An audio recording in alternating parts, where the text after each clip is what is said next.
Hi, welcome to Akilandeswari சமையல். இன்னைக்கு உங்கள் அகிலாண்டீஸ்வரி சமையலில் இறால் கிரேவி செய்ய போகிறோம். வாங்க எப்படி செய்கிறதுன்னு பார்க்கலாம். ஒரு 4-5 நாளாக வீடியோ போடலை. நாங்கள் ஊருக்கு போயிருந்தோம் ஃபங்க்ஷனுக்காக, அதனால் போடலை. இப்போ திருப்பியும் கண்டினியூ பண்ணுறேன். இறால் கிரேவி செய்கிறதுக்கு ஒரு கடாய் அடுப்பில் வச்சு நல்லா சூடு பண்ணிவிட்டு ஒரு 4 ஸ்பூன் எண்ணெய் ஊற்றிக்குங்க. எண்ணெய் சூடான உடனே சோம்பு போட்டுக்கலாம். சோம்பு நல்லா பொரிஞ்சிருச்சு. 2 பெரிய வெங்காயத்தை கட் பண்ணி வச்சுருக்கிறேன், அதை சேர்த்துக்கலாம்.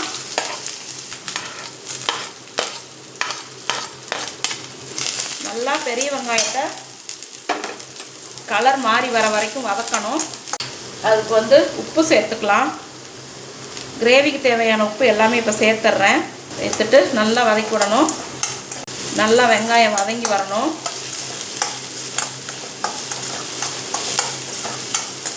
இஞ்சி போட்டு சேர்த்துக்கலாம்.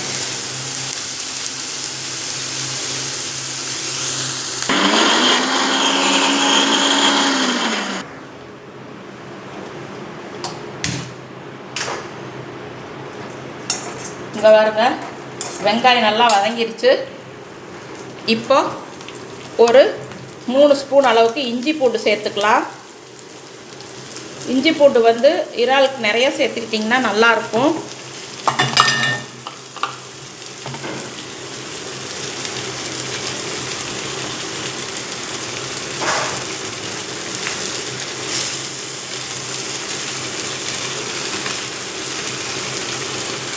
ஒரு 4 ஸ்பூன், 3லேருந்து 4 ஸ்பூன் வரைக்கும் சேர்த்துக்கலாம் பெரிய ஸ்பூனில். இஞ்சி பூண்டு சேர்த்துட்டு நல்லா வதக்கி விட்டுக்கலாம். பச்சை வாசனை போகணும். இப்போ நாம் 2 தக்காளி, மீடியம் சைஸ் தக்காளி கட் பண்ணி வச்சுருக்கிறோம், அதையும் சேர்த்துக்கலாம்.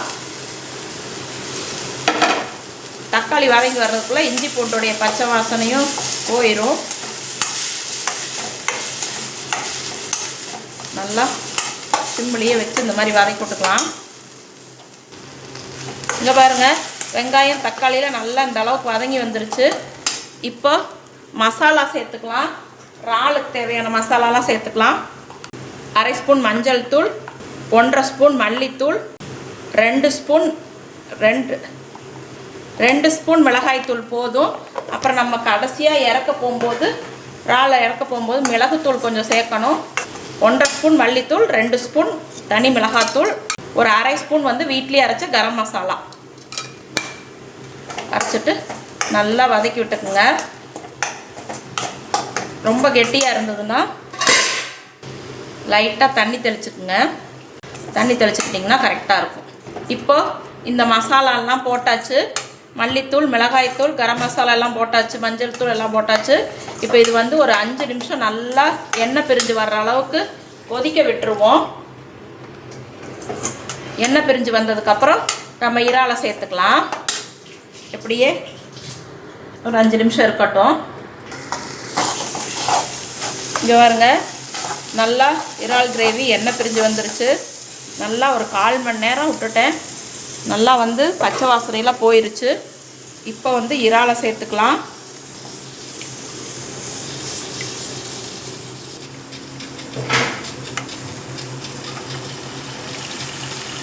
இறாலை சேர்த்துட்டு நல்லா அந்த மசாலாவோட பெரட்டி விட்டுருங்க.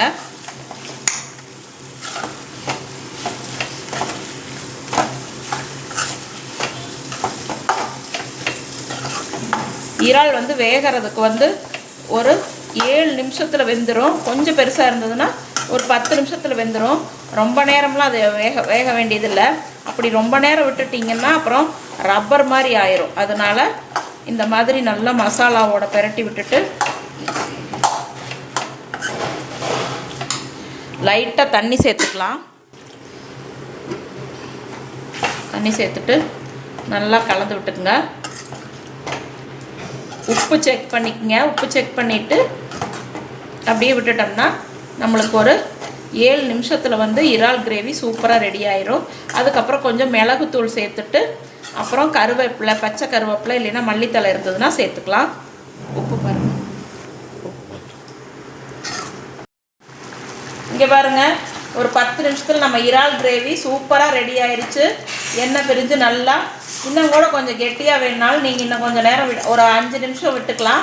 எங்களுக்கு வந்து சாதத்துக்கு பிசைஞ்சு சாப்பிட்றதுனால இந்த மாதிரியே இருக்கட்டும்னு சொல்லி நான் ஆஃப் பண்ணிக்க போகிறேன். இப்போ இதில் கடைசியாக 1 ஸ்பூன் நம்ம மிளகுத்தூள் சேர்த்துக்கலாம். மிளகுத்தூள் வந்து கடைசியாக தான் சேர்க்கணும், இல்லைன்னா வந்து ஒரே கசப்பு தன்மை வந்துடும். இப்போ வந்து மிளகுத்தூள் போட்டுட்டு நல்லா கொத்தமல்லி இலைகளை வந்து பொடி பொடியாக அந்த மாதிரி கிள்ளி சேர்த்துக்கலாம்.